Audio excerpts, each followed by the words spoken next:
ito? Paano ba to? Ito. Ayun. Ayan. Ito. Oh. Napakataas naman ito sa sakyan mo. Taas. Anak. Mag-ingat ka, anak. Ayan. Gentleman mo naman pala. Maraming salamat naman. Natagpuan nyo kami. Ang layo-layo ng pala ng clubhouse dito. Alaman lang pwede, Cab. Oo nga eh. Teka, magsiswimming mo ba kayo? Napakalayo naman ang pinuntahan nyo. Hindi kami magsiswimming. Mag-ice skating kami. Maraming salamat, ha? Ate, inumin mo na yan kami mo. Sige. Ano ba to? Ate, Walang lumalabas? tinatanggal yung scotch tape. Ito, oh. Pati kape ngayon, i-scotch tape pa. Oo, ganun talaga pag medyo mamahalin yung kape. Ang daming gatas. Ate, sweet niya, no? Tapang yung akin. Huwag kang masyadong kiligin. Bakit? Binigyan ka na ba ng wedding ring? Napaka-kerengking nito. Sandali, Ang lalaki, dapat kinikilatis. Gumaya ka sa akin. Bago ko magpasa ng load sa text-mate ko, kinikilatis ko muna. Ano nga pangalan? Macho. Macho, salamat, Ay. Macho, ano naman ang pinagkakaabalahan mo sa buhay? Meron ka bang tinatawag na work or source of living? Ako, tita, hindi ako nag-work. Tita, pamangkin ba kita? Just call me ma'am. Ma'am, hindi ako chocolate. nag-work. Hindi ka nag-work? Ano, pabigat ka? Ano ba ito? Hindi nag-work. Paano? Pag nagkapamilya kayo, ha? Ano, papalamunin ko pa kayo? Pamilya agad. Paano ka mabubuhay kung hindi ka nag-work? Meron ho akong trust fund. I don't trust you. Anong trust fund? Meron naman palang trust fund. Ano yung trust fund? Trust fund, yung parang inipon na pera na nakalagay sa bangko, tapos doon lang yun. Moms, para kasi yung alkansya, ganun. Oo. Alkansya lang pa, trust fund ka ba? May alkansya rin ako Baboy pa nga yung alkansya ko Magkano ba yung laman ng alkansya mo? Nung huli kong na-check, nasa 3 million? 3 million. 3 million. Kahit 3 million yan, nauubos yan. $3 million. Dollars?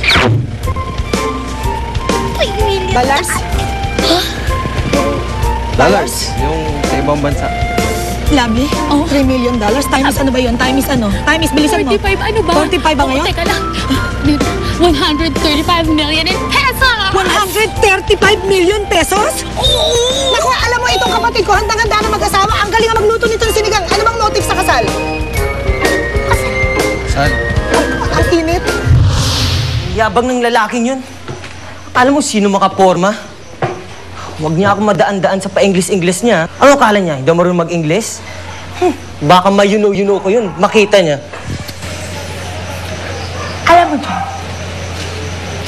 wala naman sa lalaking yun ang problema Alam mo kung na kanino? Na kay Lovely. Hindi ba lang yan respeto ang pagkalalaki mo? Hindi mo ba na-realize yun? Anong ibig mong sabihin? Okay, let's refresh. Let's analyze. Let's start from the very, very beginning. Okay? Paano ka ba niya ipinakilala sa lalaking yun? Hardinero, tagadilig ng halaman sa bahay na ito. Oo nga, no? Mali yung pinakilala niya akong isang hardinero Tama! Tama ka. Matalino ka. Pwede namang driver. O kaya bodyguard. Tanga. Unga. Ha? Kung talagang mahal ka niya, dapat ipinakilala ka niya bilang isang doktor, ininyero, arkitekto, and the likes. Diba? Bakit nga ba? Kasi, Jong,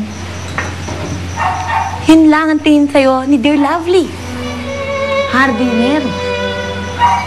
Kaya ikaw, nababagay ka lang sa mga tagapag-alaga na katulad ng helper, katulong, kasambahay, yaya, na may ganda naman, maputi, kinis. Kaya, Jong, makipag-iwalay ka na sa kanya dahil hindi kayo nababagay. Ha? Hindi!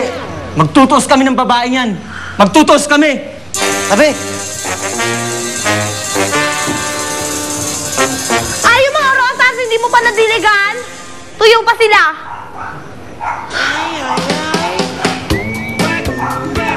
Ganda ka, Lovely. Maghanda ka.